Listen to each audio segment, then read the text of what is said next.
0 to infinity.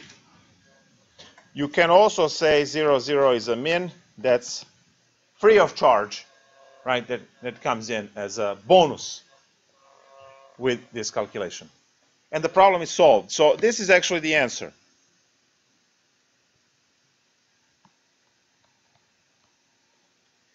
Please note that these are the intervals on x-axis. So those are the parts of the domain, those partitions, on which the function is either increasing or decreasing. Now we talked about x cubed, and I want to mention that function now as well. X equals x cubed. This function will also have first derivative equals 0 and produce critical point of 0, 0.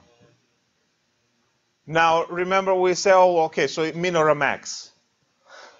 We know x cubed function, right? Does it have min or max?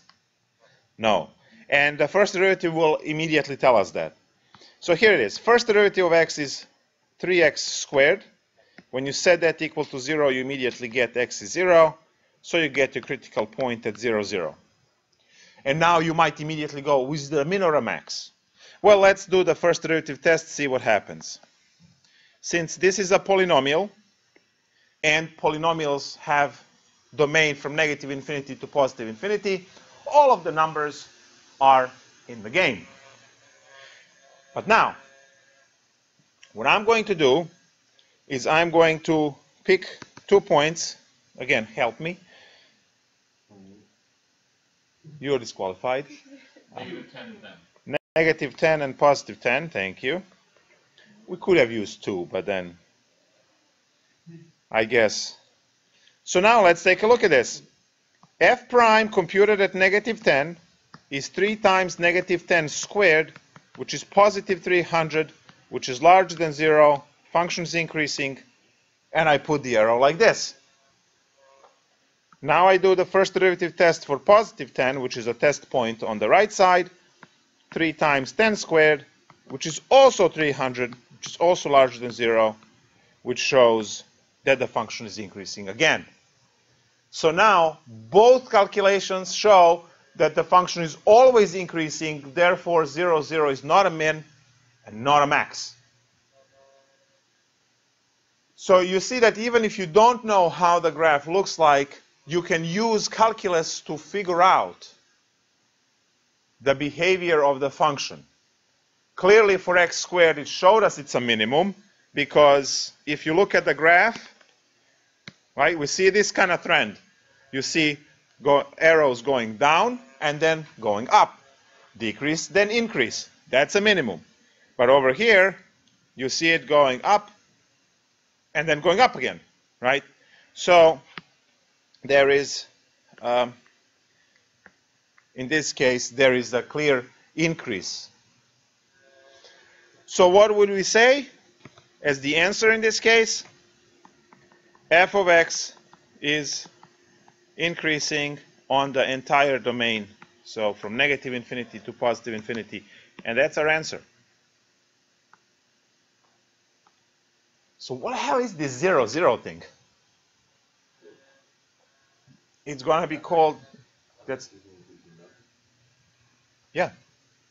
Function is always increasing. It's x cubed. Right? It looks like this.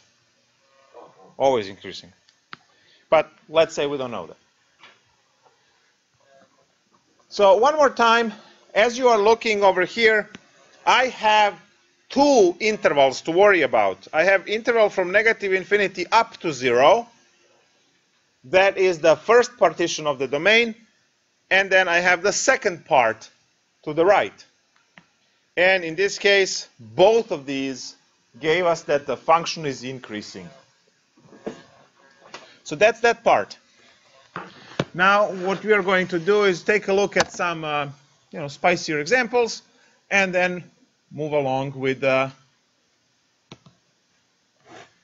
second derivative test.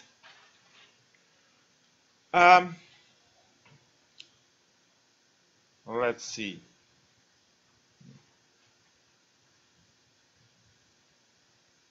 How about negative e to the x? You like that function? Of course, easy to differentiate, right? Negative e to the x, like this. Not e to the minus x. Negative e to the x.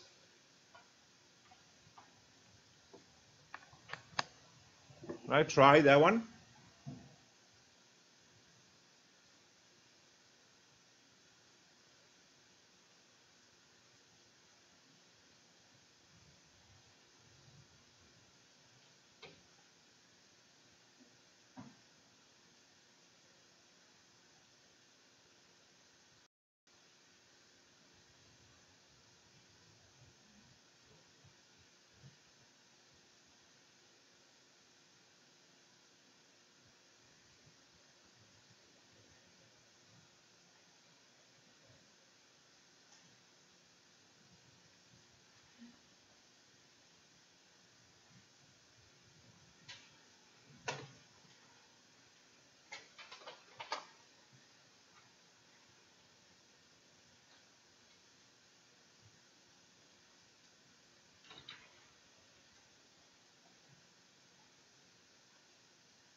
All right, so what is our derivative?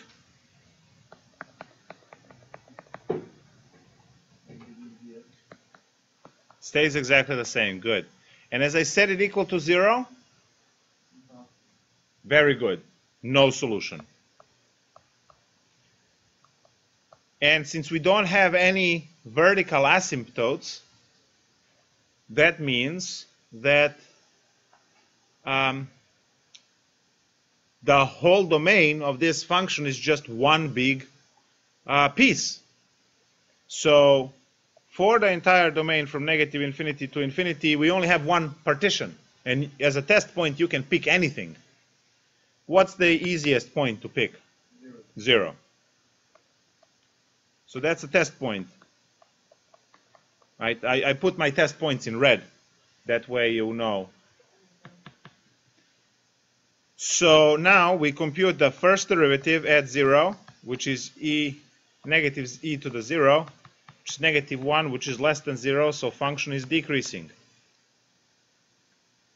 So f of x is decreasing on negative infinity to infinity. That's the answer. Very simple, right? Now, if you think about this, you know what this negative does. It flips the function on x-axis. So the function actually looks like this forever. Goes to negative 1 here. And you can see that it's always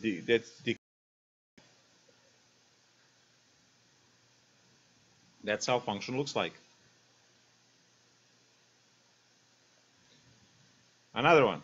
How about f of x equals to ln x? I know how much you love that.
Good.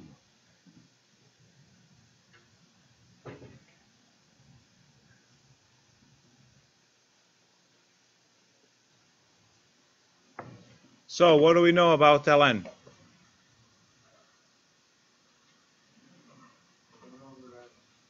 The derivative is 1 over x.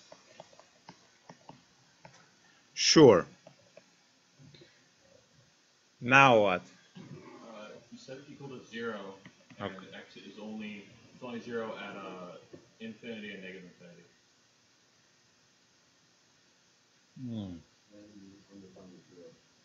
Yeah, it's undefined at 0. Undefined at 0. So this has no solution.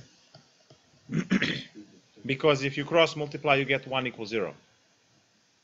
Right? Oh, okay. You get 1 equals 0. So that's no solution there.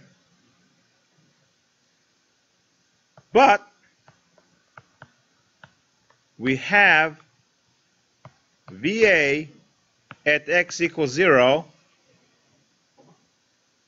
So there's our critical number, x equals 0. So we have to partition there. Now, do we see that we have to throw this away? This is why it's important to know the domain of each function right off the bat. The domain of this function is 0 to infinity. Right? So we actually have to throw this away. If you don't, if you don't know these things, right, in the beginning, you are going to run into lots and lots of trouble. Observe that 1 over x is function that has domain from negative infinity to positive infinity interrupted at 0. Well, ln is interrupted at 0 as well. Remember that when you take the derivative, vertical asymptote is preserved. And we see that, right? But the problem is that ln x did not have domain at all to the left. And when you took the derivative, it appeared, right? It shouldn't. So you have to throw this piece away and then just test what's happening to the right of the function. So now you pick any value, you plug that in, and you will get increase, obviously. So it doesn't really matter which number you pick because it's going to be positive divided by a positive. So here, pick number 3. Doesn't matter. So the first derivative computed at 3 is 1/3, which is larger than 0, which says that the function is increasing on that part. And observe what would happen if you picked negative 3. You would get negative 1/3, and you would think that the function is decreasing on this part. But it doesn't exist at all. So this is why you have to be very careful with your starting domain and only compute over the values, partition the part of the domain which is actually the domain of the original function, f of x. So now we are going to say that f of x is increasing on 0 to infinity, which is the entire domain. And that's the answer. You stating that the function is. So you have to show these intervals. You have to show the intervals of increase and decrease. So I'll pick up one example from the textbook, and then we're going to move to the second derivative test and talk about concavities.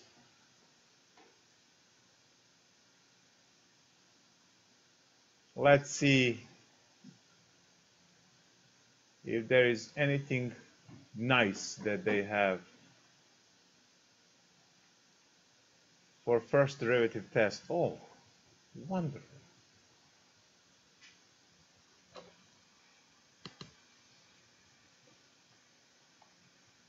I'm not sure which example is worse. Maybe we should do them all. Like, you have an inverse tangent minus x cubed, right? Square root of x times ln x. Guys, you can graph all of these functions by hand now. X to the 2/3 times x minus 5. This, how about this? You're going to love it. X square root of 4 minus x squared. Brilliant. Oh, thank you.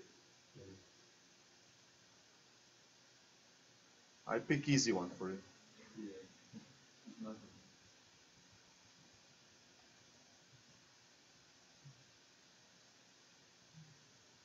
Should have saved it for the test.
What do we do for derivative? Integral the right side, and then you multiply by x.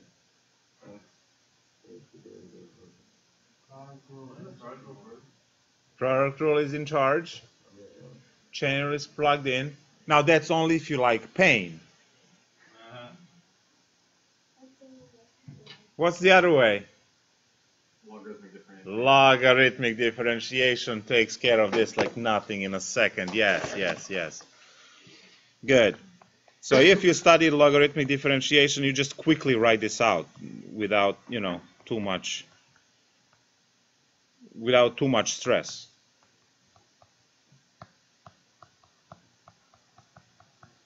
Done deal. All right. Just automatic response. No. Oh, I forgot my 1/2. That cancels the 2. Sorry. That 2 is not there. Easy.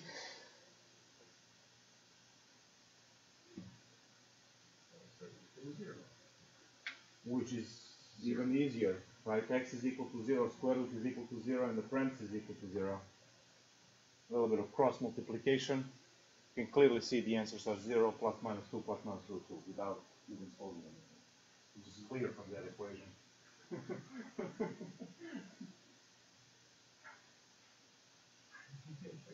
It's obvious, right?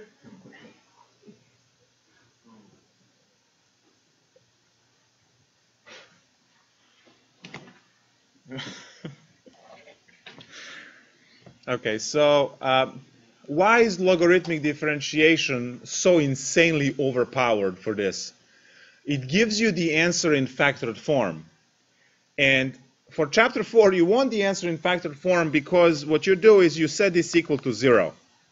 And if you have factors, then you get to set each factor to 0.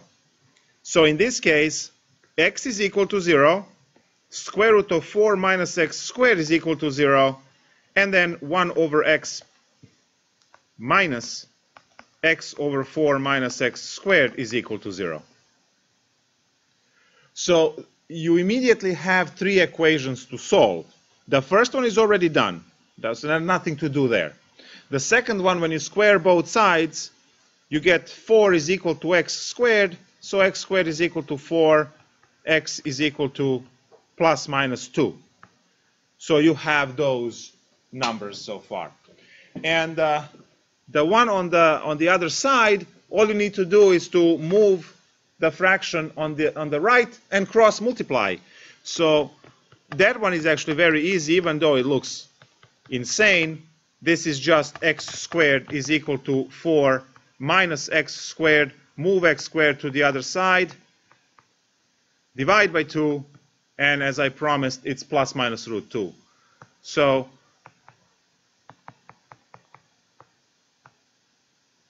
there I say easy. Right? So now, how many points do I have? I have 5. So the entire domain, and I also first take a look at the domain of this, the overall domain, which is pre-calculus skill. Domain of x is all real numbers, right? The domain of this guy over here,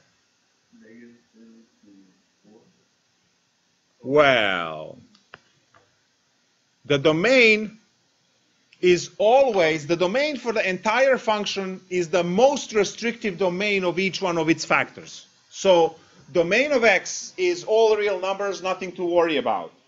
But the domain of the square root portion is between -2 and +2. Right?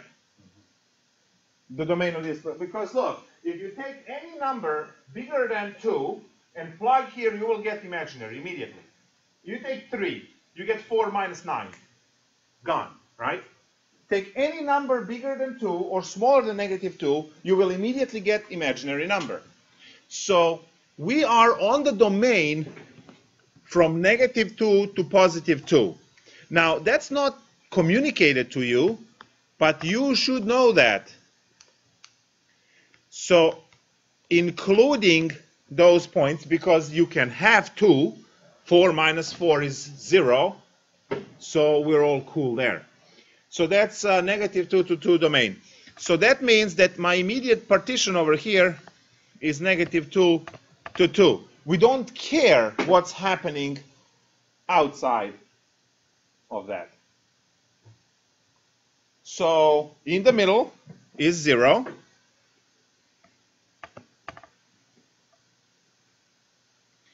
And over here, -√2 and +√2. Now, √2 is about 1.4. So we are free to choose -3/2, -1, +1, and +3/2 as cool points to compute. Like 3/2 is 1.5, square root of 2 is about 141. So we have, we chose these values in between. Now, if the domain went all the way to infinities, we would have to choose another 2 test points in those regions as well. So now I have to compute, and I'm going to show you now something also really cool. I have to compute this in a derivative. Now, remember what derivative was. It was x times the square root of 4 minus x squared times 1 over x minus x over 4 minus x squared. So we are plugging in, let me put x here actually first. And now I need to compute f of -3/2. I'm not going to compute anything. I'm just going to see what it is, because we don't care what number we get. We care only if that number is positive or negative, right? So now look, as I plug in the negative number here, that factor is negative. Square root will always give you a positive number, so that's negative times positive. So this part of the equation is negative, right? Over here I have a negative number minus a negative number. This is always positive, right? Because it's squared. We know from here that it can't, because of the domain, it can't go over 0. So I have negative minus negative, which is Negative plus positive. yeah. See that? So you only have to do the last Yep. to figure it out. Yes. So what I'm going to have here is negative 3/2 times, I'm just going to say a positive value. I put that, come on, I put that in a circle like this, positive value.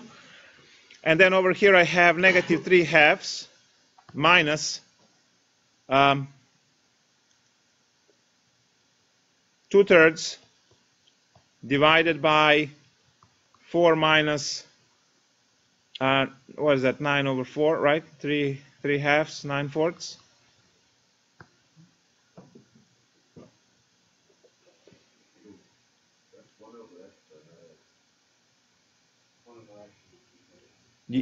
Yeah, that's why. Oh, yeah, 2/3, not, yeah, thank you. 2/3, good. The other one is 3, yeah, 3/2, it's good. So what I have is a negative times a positive. So, and then I have to just compute this piece because we can't analyze this piece here. Negative 2/3. Oh, this is 3/2. there you go. Negative 3/2. So plus 3/2 over 4 times 36 minus 9, 27 over 4. And then multiply by 4. So that's 6 over 27.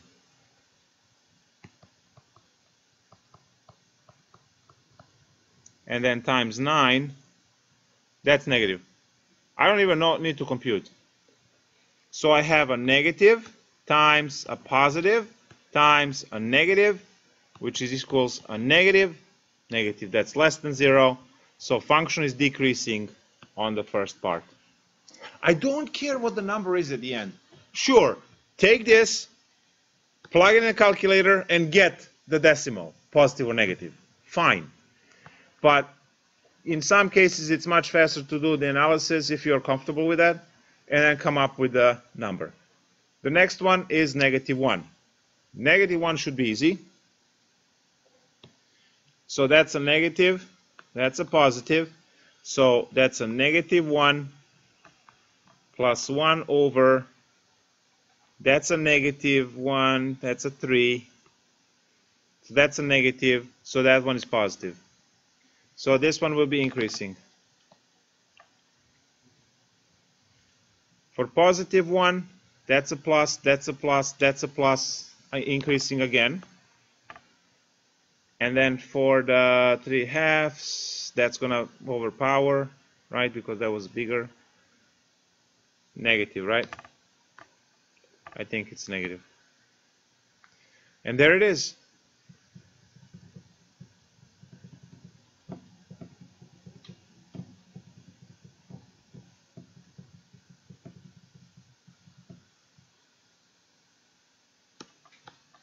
But I make a guess on how this looks like. Some crooked sine function like that. But not sine function.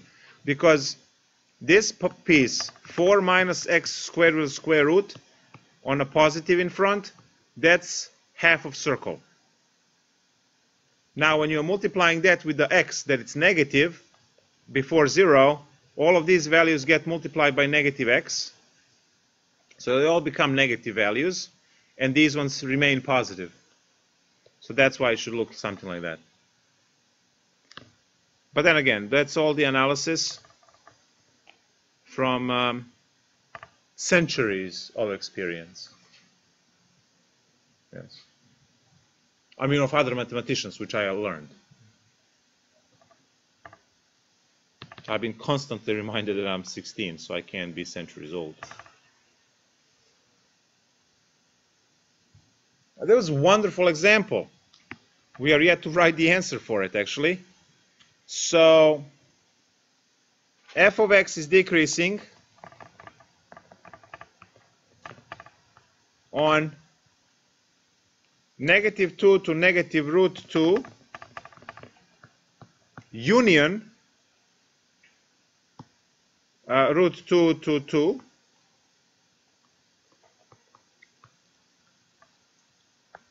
and f of x is increasing on negative root 2 to positive root 2, where this point is important, the point at 0, but it really doesn't change increase, decrease. You cannot talk about function increasing or decreasing at a single point. That makes no sense, right? The increase means that you have at least two values to compare, right? You know that you grew, right, because at some point in your life you were shorter.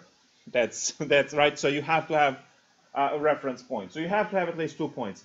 So that's why we can actually combine the entire interval unless there is a vertical asymptote. In this case, it was not a vertical asymptote at 0, so we don't have to worry about it. Let me just show let me show you 2 examples where we have to be careful and why we have to be careful. First, this, unbox this. Again, this is going to be, guys, experience, keep working on it. Look, if you take that f of x is equal to x cubed, the graph looks like this. We computed earlier that there is something special happening at 0, but we did say increasing on negative infinity to positive infinity, completely ignoring that we were actually partitioning at 0 and checking both sides. And then you have f of x is equal to negative 1 over x, whose graph is going to look like this. This is also increasing graph. At all times, increasing graph, except at 0. So this, we have to say increasing, but then we have to break it, because there is breaking continuity. So both of these are considered increasing graphs across the domain. The problem with 1 over x, negative 1 over x, is that domain was interrupted at 0. And because domain was interrupted at 0, with the vertical asymptote, it's like a reset, but it's still increasing afterwards. Increasing means you are going up the hill as you're walking from left to right. Right? You're hiking. So you can see hiking up and hiking up. So both of these are increasing on the entire domain, but one domain we were able to ignore that critical value at which we partitioned and computed, because that point over there did not interrupt the flow, the motion, where vertical asymptote definitely does. Right? So be careful about those situations. And we had it here. So I know that at 0 is what we call inflection point, because this situation happens and it's not vertical asymptote. It's one or the other. Does this make sense? Shall we do another one? Yes or no? Yes. Okay. One more. So you can see it at least. All right.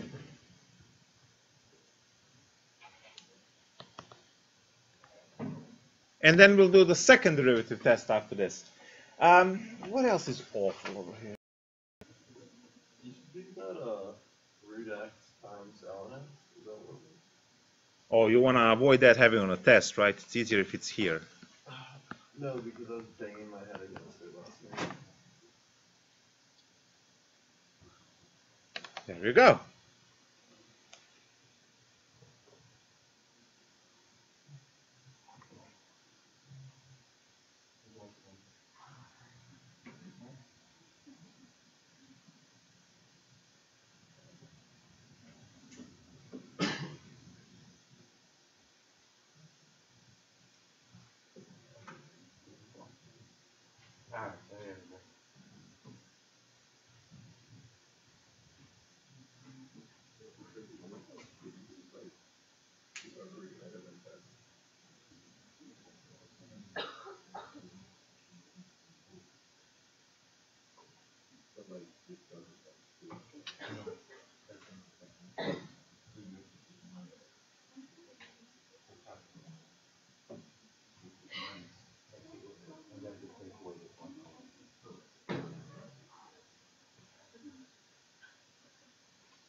No, I actually missed it.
Do we want logarithmic differentiation on this one?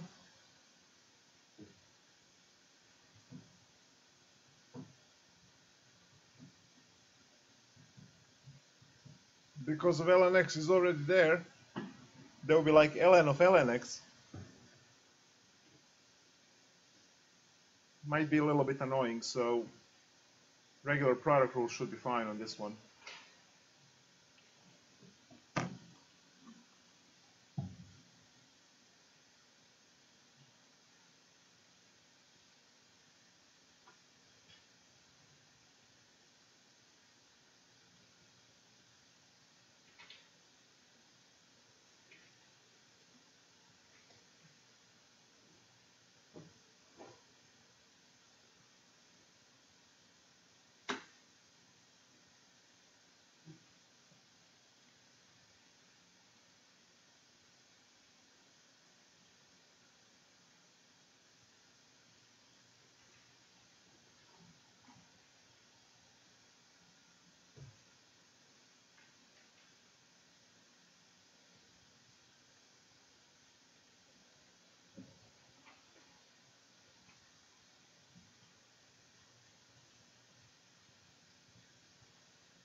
Do you all have 1 over e squared?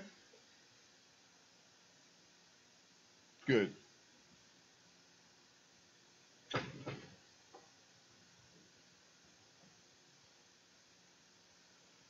So I did the product rule. Set it equal to 0. Move the term to the right. Cross multiply. Divide by x, which can't be 0. Right? Remember that we have a vertical asymptote for ln x at 0? The domain over here is clearly 0 to infinity, right? First of all, domain for square root would be including 0 to infinity, but because ln x has the vertical asymptote there, you have to exclude that 0, even though the other function allows it.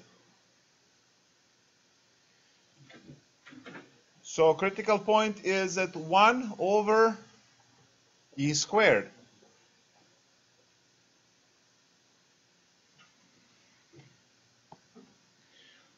So we have 0 to infinity, and 1 over e squared is the critical value.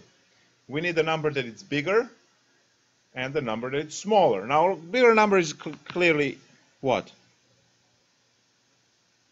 What is a number that is larger than 1 over e squared? 1. What am I going to pick for a smaller value? 0.1. How are you not sure that this is... Plug into the calculator. Yeah. All right.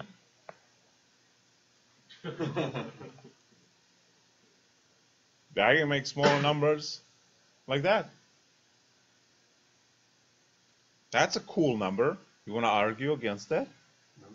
You shouldn't.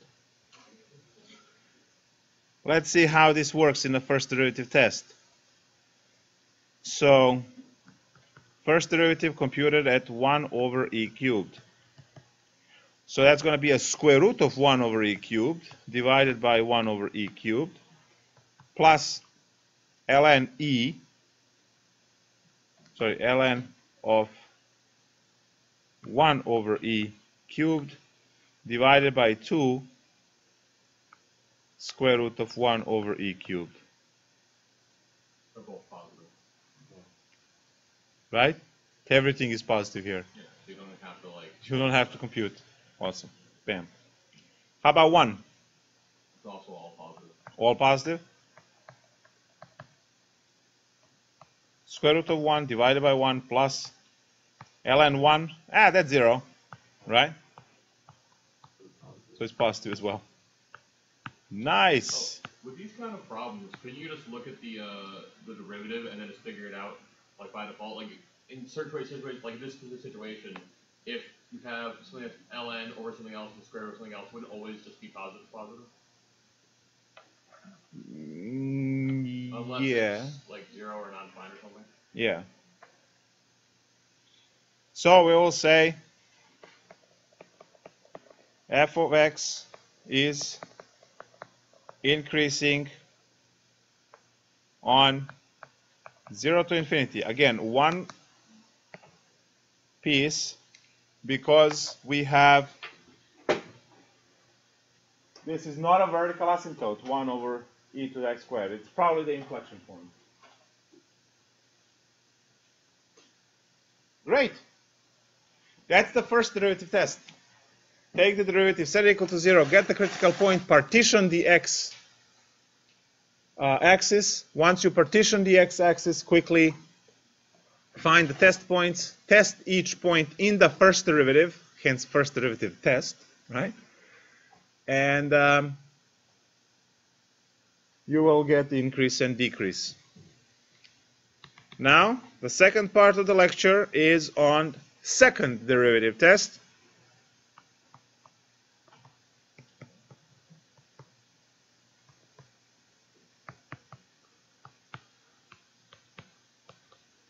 SDT.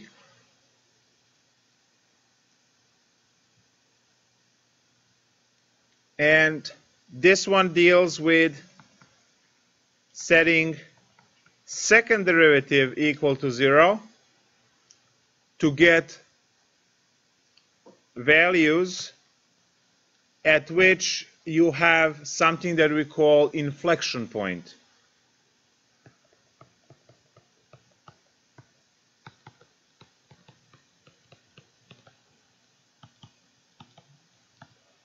Inflection points are changes in concavity.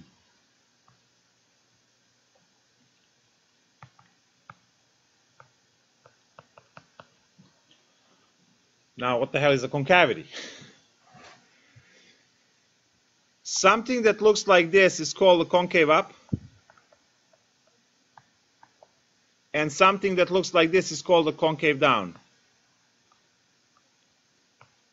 So why whenever you come back? Sideways as well? And not a function in that case? Yeah. Now you can also have these in pieces, right? So like this and like that. That's also concave up. And then this and this, those are also concave down. CU, CU, CD, CD. Concave up and concave down. So what is the second derivative test? You will do identical procedure with figuring out the inflection points, with partitioning the domain. Everything stays the same, except now your test points are plugged in a second derivative. So if the second derivative computed at your Cn is larger than 0, f of x is concave up on that partition. If the second derivative at Cn is less than 0, f of x is concave down on that partition. This is what you are memorizing. This is your second derivative test.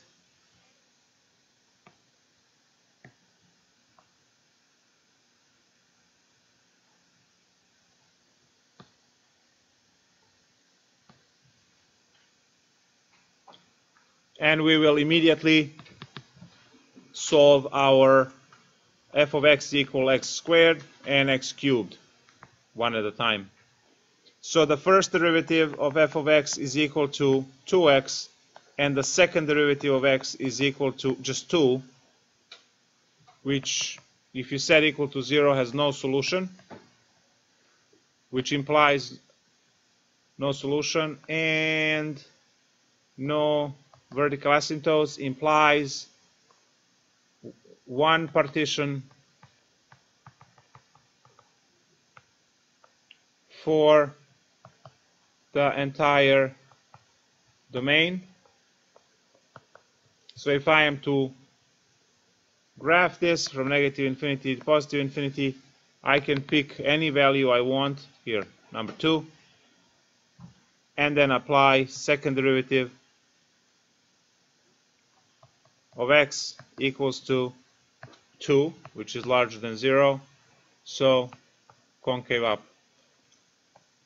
It's concave up.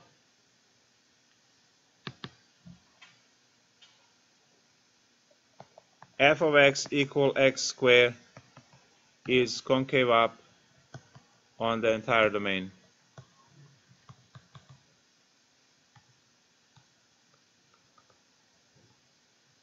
You said negative infinity. Yes. And since you said it, I will write it down. Awesome. So now, let's go with x cubed. The derivative is 3x squared, and the second derivative is 6x, which when you equal to 0, you get x equals 0, which is 0, 0. Put that on the partition. Right? Negative 0. Sorry, negative infinity to 0, 0 to infinity. Choose 2 test points. Since I'm normal, I'm just going to pick negative 1 and 1.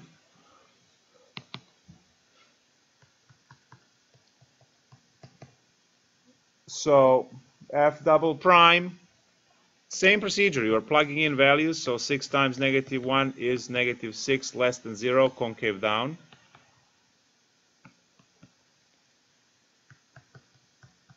And compute it at 1.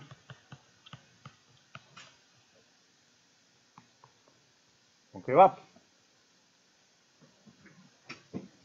Okay. What are these points called again? test points, the red ones. Inflection points. Inflection points, yes. I'm going to write that here. Inflection point and test point are the same. It's just the procedures that you use. So when you set first derivative equal to 0, you get critical points, which could be min, max, and sometimes inflection, right? When you set second derivative equal to 0, you always get inflection point. So that's set in stone, right? So you have those two tests. You see that the procedures are identical. You must learn that the first derivative gives you increase, decrease, like intervals, and the second derivative gives you concavity. Now, why is this important? I will use, let's do application in business to understand these concepts all together. I'm going to show 3 portfolios, and I will ask you first which ones are making money. So portfolio 1,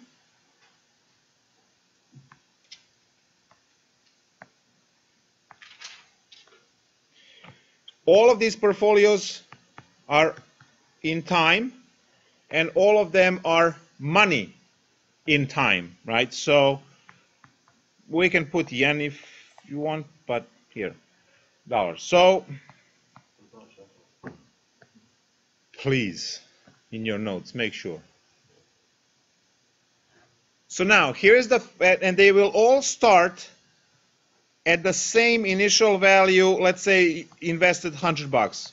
I mean, I know. It's the first paycheck for ShopRite. So, first portfolio,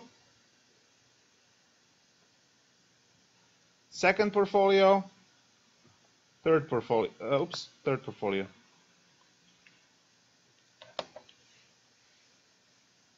A little more money at number 3, obviously. Well, my question is, which ones of these grow money over time? Which ones are increasing? All of them. So, just by looking at these portfolios, first derivative, the hell? First derivative increasing, first derivative increasing, first derivative increasing, because we see they're all increasing. First derivatives are larger than 0. They're all making money. Now, where do you want to invest? Number 3. Why you want to invest number 3? It's a much higher rate of return over time. How do you know that? Yeah, it starts to spike after a certain point. Like, is the first business was doing really well in the beginning, but then they started to bottom out. Like, if you didn't have capital gains tax, obviously you would show a bunch of money into number 1, then sell out, and then reinvest in number 3. Boom. Yeah. And if it's a medium-term game, you go into number 2. We take number 2 out of it.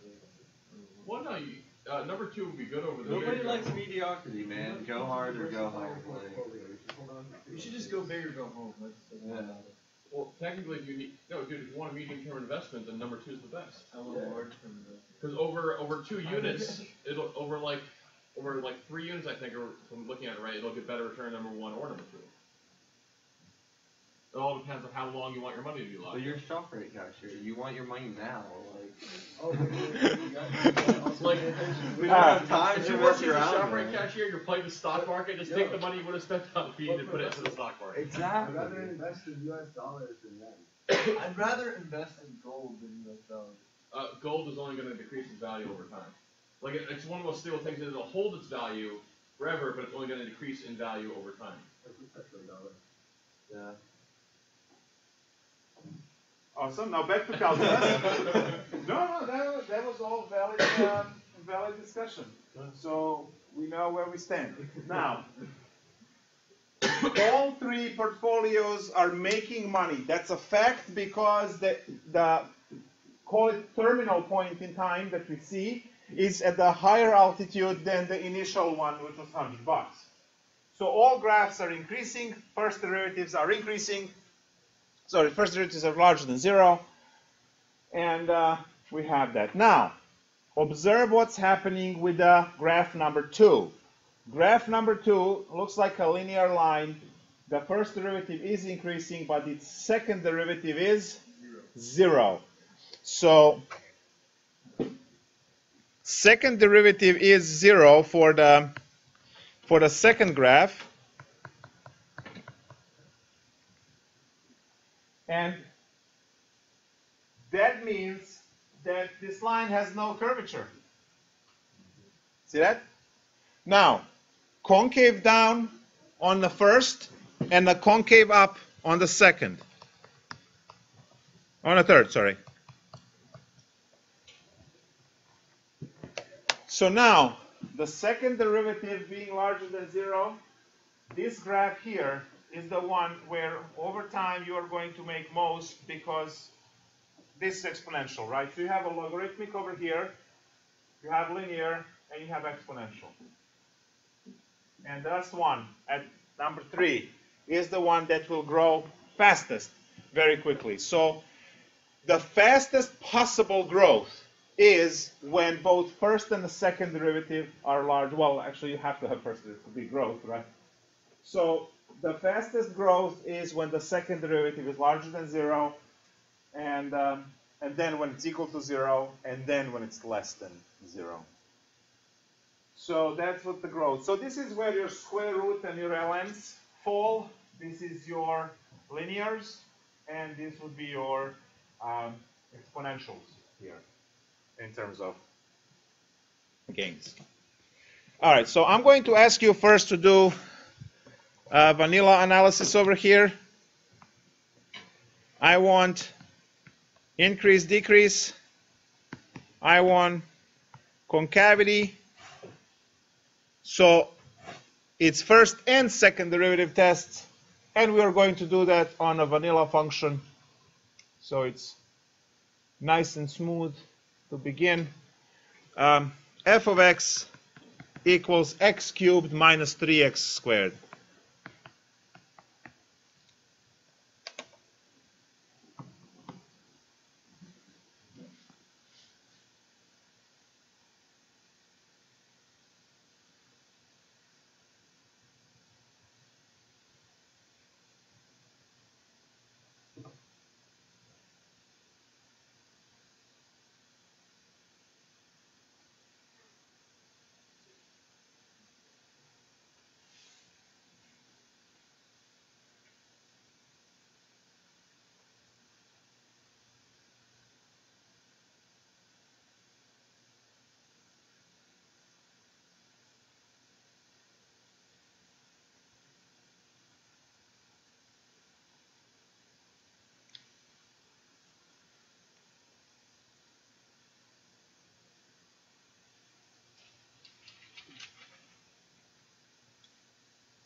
You all have the same answers, I hope.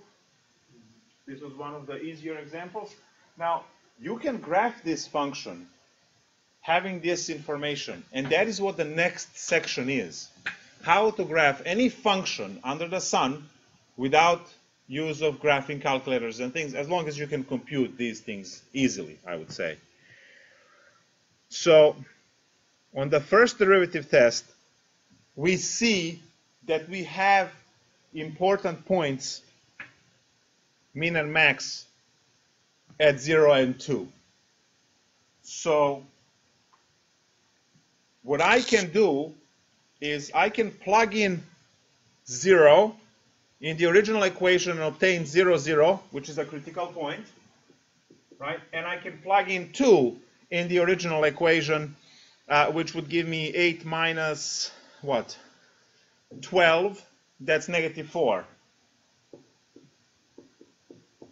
So I have 0, 0, and 2, negative 4 as critical points. And when I look at the graph over there, I see that 0, 0 is a max. And I see that 2, negative 4 is a min because of the way the arrows go, right? It goes up to a max and then dips down to min.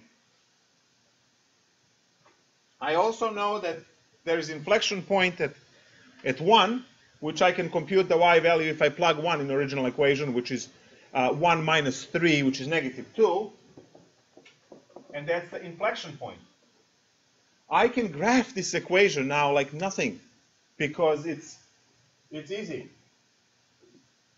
I know at 0, 0 is a max, so I put a little frown.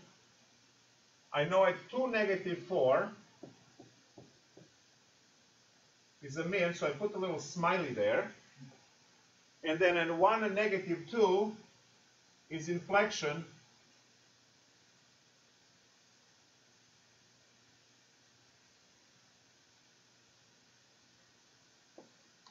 You know it's a cubic graph. It's going to look like this. You see that at this inflection point, it's like a cut where you have concave down, spills the water, which fits here, concave down up to 1. This is where 1 is.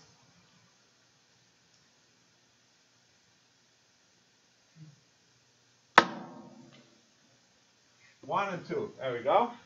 So you see that this piece is concave down and this piece is concave up, which exactly matches the second part. No, right.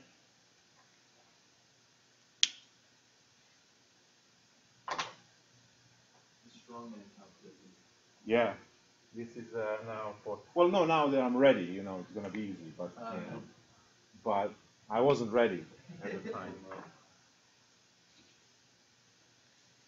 Cool. That's it. I hope you are not disappointed with the second derivative test that is the same as the first. So as a procedure, they are the same. They give you different concepts, right, in terms of increase, decrease. Hopefully you understood the concavity in terms of, you know, this curvature which either holds the water or spills the water, depending on which way it's oriented. And believe it or not, now I can ask you to graph the absolute value of sine ln x squared. And you just go in and you just crank these concepts up and find these points, and then just like a coloring book, like connect the dots. You don't have to color though. That's a plus. You don't have to color. Yeah. Yeah, I see that. Yeah, emotion about coloring is divided in the classroom, right? Some of you want to color and some of you do not want to color. Fine. Do we have something interesting as a function? One more example for this, and let's do one more example with a little bit more of a radioactive function.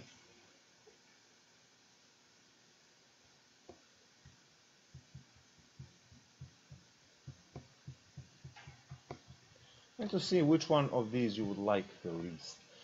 Probably this one. Ooh. No, that's cheap. So here, I'll give you the one that it's actually worse. You're welcome. The one that looks bad, but it's actually not bad, is this one. I'm going to erase this as soon as I show it. I mean, come on. It's not bad. You just distribute x, right? So it's going to be x and 5 halves, and then x and 3 halves. And that square root disappears, so there's no more product rule. You just have a vanilla derivative, and you grind through it quickly. So that one is not a problem. I was about to erase it with be gone. All right, there we go. Now, how would it? Now imagine if it actually erased them. Should try to do one. That's if you imagine. What happened? No, What was he talking about? just random. He was imagining like, it's just like erased on that screen. If you wanted to. Oh yes. Actually, there is that technology already, but Technically, you can do that with lasers, it's right? about 20. It's about 20K. It's not bad. It's called Microsoft Hub, and it's in. If you have it in Microsoft Store, which I planned on ordering for one of the classrooms, see how it works out. Which is either a 50 or a 70-inch TV, which has computer and everything integrated in it. And I can do the same thing with a tablet. I can also write on it, and I can erase on it with the regular stuff. So it's made for business presentations, like those, rooms where you would actually go and make money as an engineer when you have a brilliant idea and you get all these business guys with money and you say, okay, so I want to make this thing.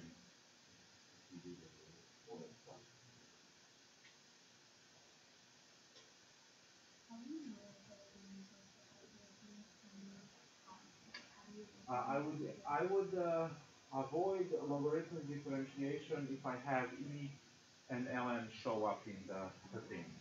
Other than that, I would always use logarithmic to avoid product rule, quotient rule, chain rule, because it makes it easy. Now, I know that a bunch of you went to the trip the day you learned that logarithmic differentiation, so that might not be sitting well with you. Now, if you watch the stream, hopefully that will help, and then so by office hours we can go over it. But by far the most powerful technique, because just write out the derivative without. If you learn not how to take the derivative, but you memorize the process of just how to write out the answer, no matter how complicated it is. More of a good.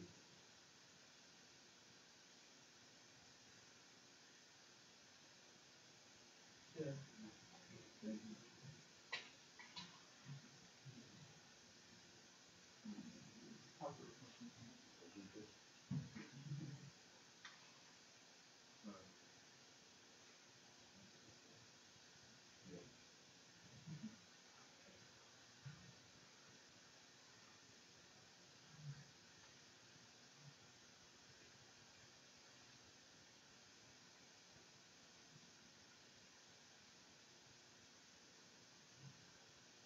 Alright, so first derivative, second derivative, first derivative test, second derivative test, done.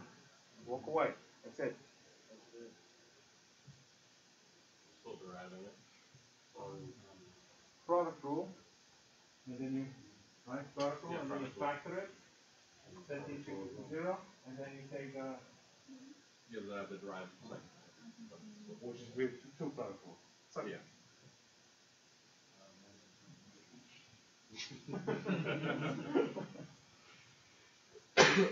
Such is life. Such is life.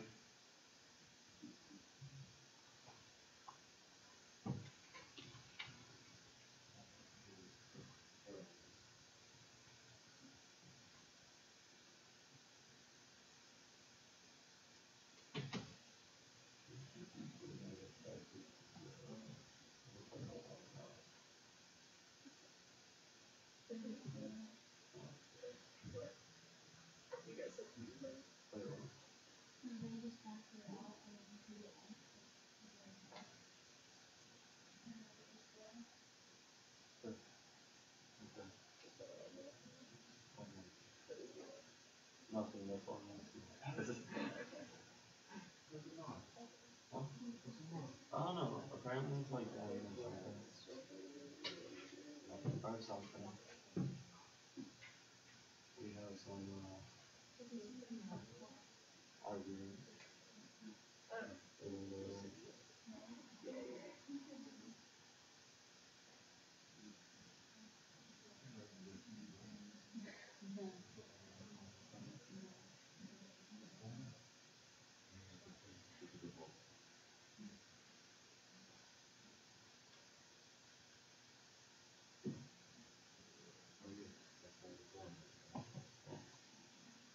Motivational drawing. It's just like, you know, you don't hang out and it's like, oh, are you master? Yeah.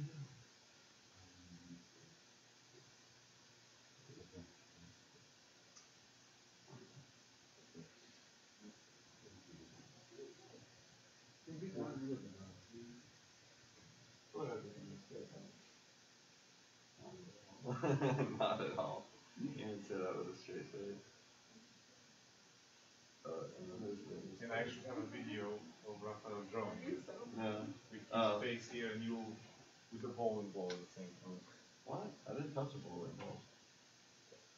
You, with a glass of alcohol, you would have that. Yeah. What, drink? It's Captain America here.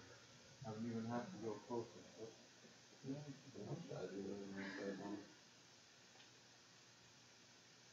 Oh, so if you really close my eyes and blow myself with the alcohol.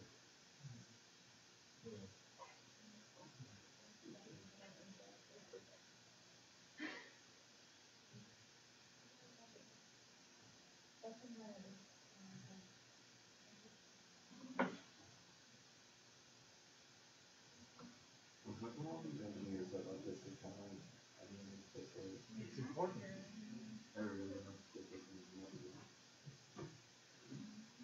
Gotta be good with something.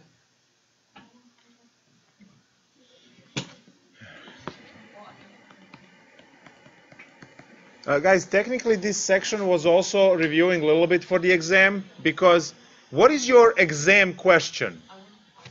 Find the second derivative. That's your exam question coming up next Saturday.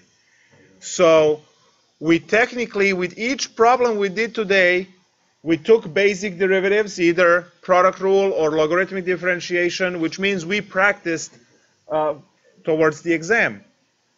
Now we're just going to do a little bit more.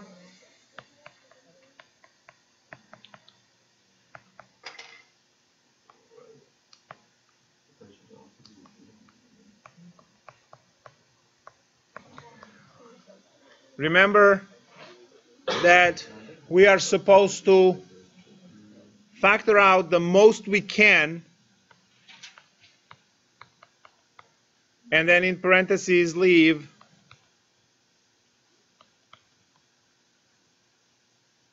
what's left over. When we set that equal to 0, because we have factors, x is 0, e to the x is 0, and 4 minus x is 0, giving us x equals 0, no solution, and x is equal to 4. So we have two values. Are we all agreeing on this? Yes.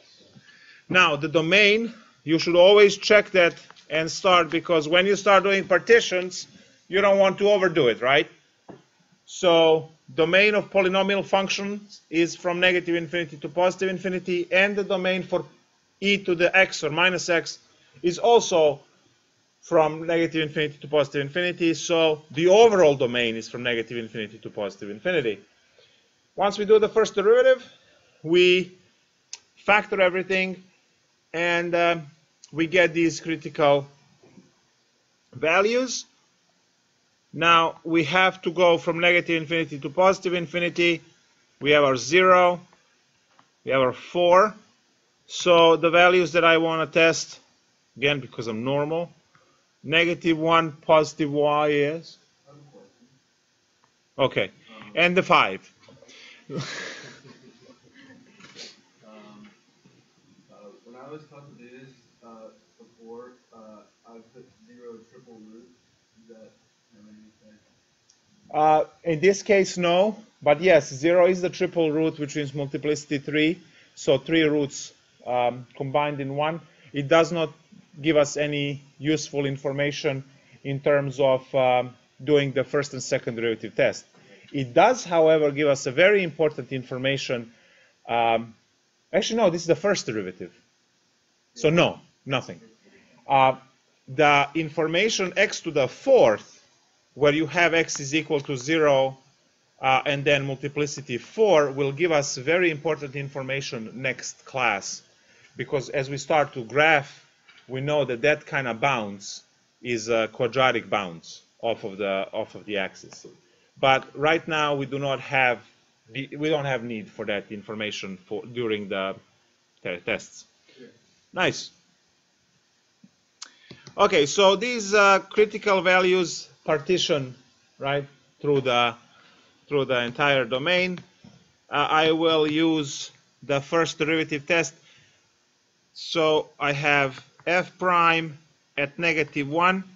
So that's -1 cubed e to the -1, and then 4 minus -1. So that's going to be -1 times e times 5. That's -5e. Less than 0, we have a decrease on the first. Then f prime at +1, that's going to give me 1 times 1 over e. That's still positive. And 4 minus 1 is 3. So this is 3 over e, which is positive. So I have increase, which immediately gives me a minimum at 0. 0, 0 is a minimum. And then I also have f prime at 5, which will give me 5 cubed. That's 125. We could just put plus. And then I have 1 over e cubed. That's positive. But then I run into 4 minus 5, which is -1, which gives me everything is negative, right? I have a positive number times a positive number times a negative number, which is all less than 0.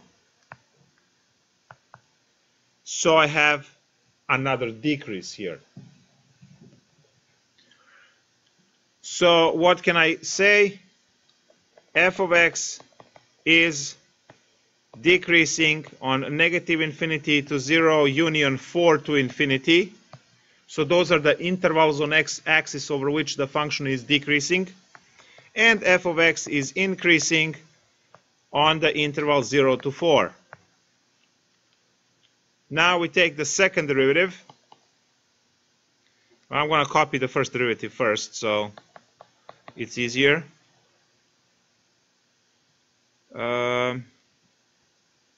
Yeah, I'll use this negative x to the fourth e to the -x plus 4x cubed e to the -x.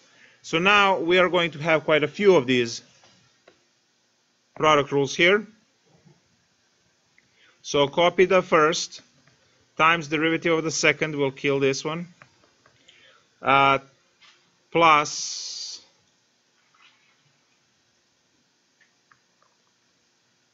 copy the second and derivative of the first. So minus 4x cubed e to the -x. Then plus copy the first times the derivative, so that's a minus, and then plus copy the second derivative of the first is 12x cubed. So what is the most that I can pull? It's x cubed. No, one of these is squared. This one. Is this good? X squared e to the -x is what I can factor out. What's left on the first one is x squared. On the second one is left minus 4x. And then minus another 4x, which is 8x. And then plus 12. We need to set that equal to 0. Again, x is equal to 0. E to the negative x equal to 0 is no solution. And we have the parenthesis x squared minus 8x plus 12 equal to 0. Now that factors, or does 6 and 2, negative 6, negative 2, right? So x minus 6, x minus 2. And we have x is 6 and x is 2. So we have 3 inflection points. Partition negative infinity to positive infinity. Partition at 0, 2, and 6. Pick the values. So we want negative 1, positive 1,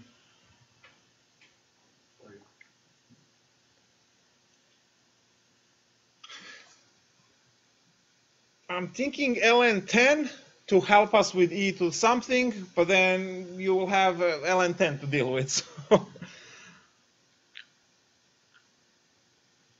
yeah. So 3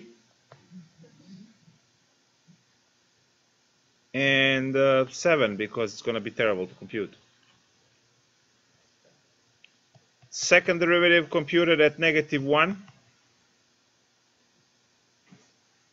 So I have negative 1 squared times e times negative 1 squared plus 8 plus 12. So that's going to be positive, positive, positive. That's all positive. So I'm going to just make these partitions taller. So the first one is definitely concave up.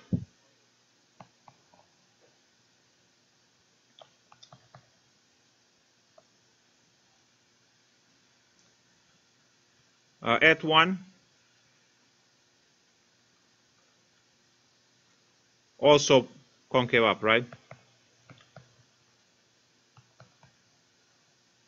I have 1 squared minus 8 plus 12, so that's still positive. All positive, still concave up. Now stuff might change at 3.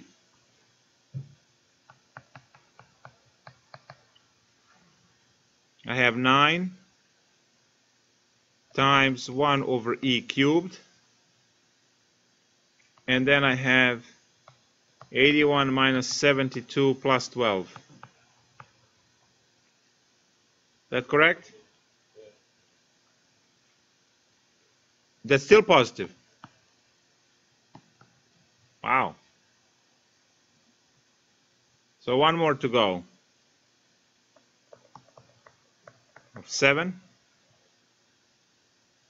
Is this positive as well?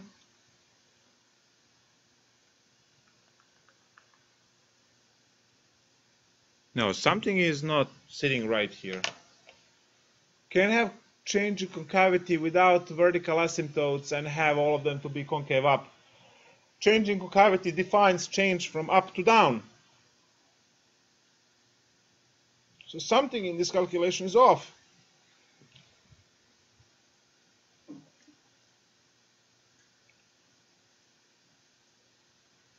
And I don't know what. Now I could cheat by graphing this on the software and actually seeing how this looks like. That's what I'm afraid of. But it kind of worked out nicely, you know what I mean? It could be.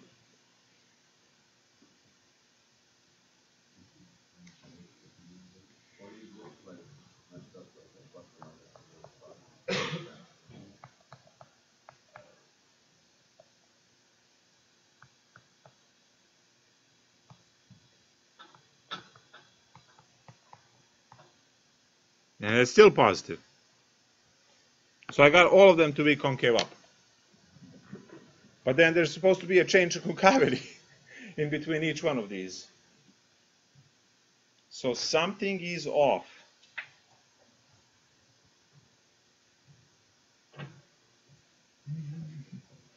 Which is where we are going to check using Wolfram alpha our derivatives.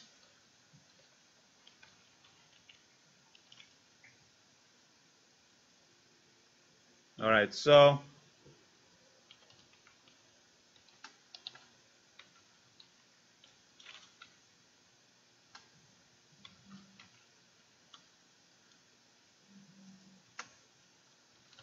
second derivative of x to the fourth times e to the negative x. Let it compute. And we do have correct derivative. See? It's correct. Okay, so now that I have that, I'm just going to say graph the function. I want to see how it looks like. And it looks like this. So yeah, everything's correct. Why detected all of those concavities? Changes in concavity? I have no clue. Oh, what if you go in like closer though? Is it just, that's just like the global, like a small bump, right? Yeah, but look, change in concavity means that you have to have this situation where concave up changes into concave down, or concave down into concave up. Now, all I see over there is this. I mean, this is exaggerated, what I drew on the board, but this piece does go up. So it's clearly concave up. The entire piece holds the water, if you want to think of it that way. What we should see is something like this. Right, that's what I was expecting, because, not even, because that's only two changes in concavity. I have three changes in concavity. So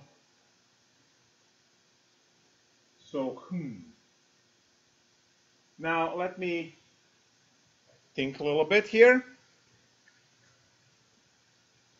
When I look at the function, this is a very interesting problem. Yeah, I told you it's much worse than the one that looks worse. X to the fourth over e to the x. That's what the function looks like. I have 0, 0 as the point through which graph goes. And we can actually see that here as well.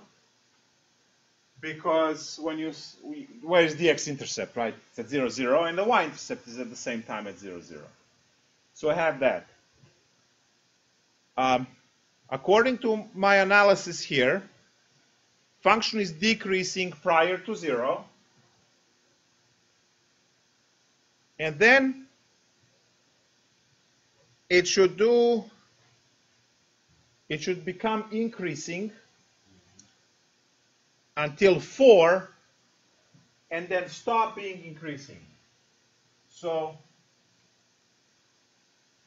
at 4, let's say, right, well, I can compute, right? When I plug in 4 over here, I get 4 to the 4 divided by, so that's 256, divided by e to the x, which is e to the 4th power.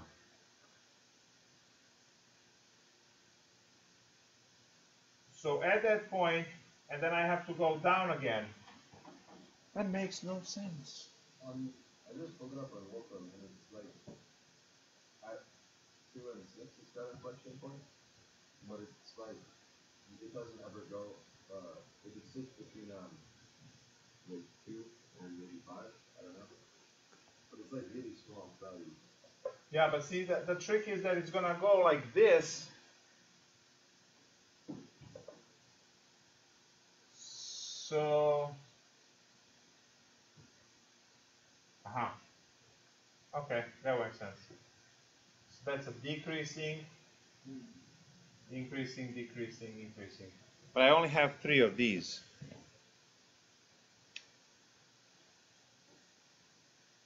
Yeah, we'll have to discuss this problem more during the 4.3 on how to graph this problem. But see, a lot of interesting things can happen. Good thing we took derivative correctly. That's the most important part. All right, so we have all the calculations done. We just need to sort out the analysis of this. I definitely don't like all of this to be concave up, so we'll recheck calculations. This should be one of the problems that we graph by hand next week after the exam. Yes? If you change the input from graph to concave inflection, it'll show you like a more picture.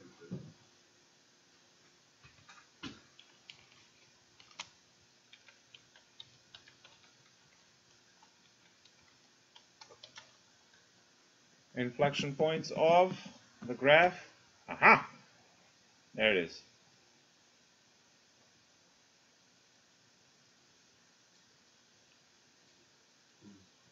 So clearly see that from 2 to 6 is concave down. So this piece here needs to be concave down, which is this one over here.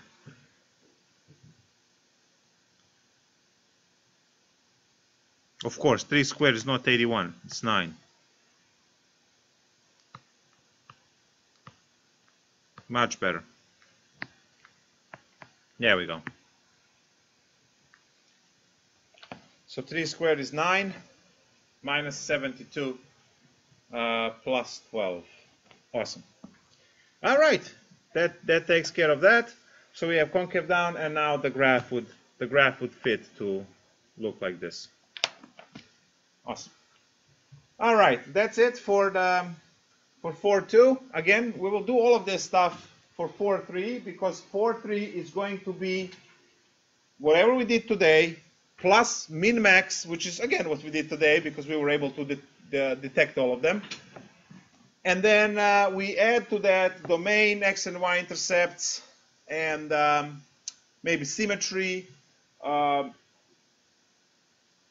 asymptotes calculations. Sometimes you have to crank the limit. So if you really look at the shopping list, it's a 13-step problem to find x-intercept, y-intercept, domain, first derivative, second derivative, first derivative test, second derivative test, horizontal, vertical, slant asymptotes, symmetry, and then whatever I'm missing there. You compile this after 2 pages of calculation. You have a lot of points and a lot of guidelines which way the function will go. So if you took pre-calculus at RVCC, you've seen a preview of that section in 2.6 when you graph those rational functions. You had to come up with a lot of different things to put this thing together. So that's how it's going to look after the exam next week. So that's it for this lecture. Bye, stream.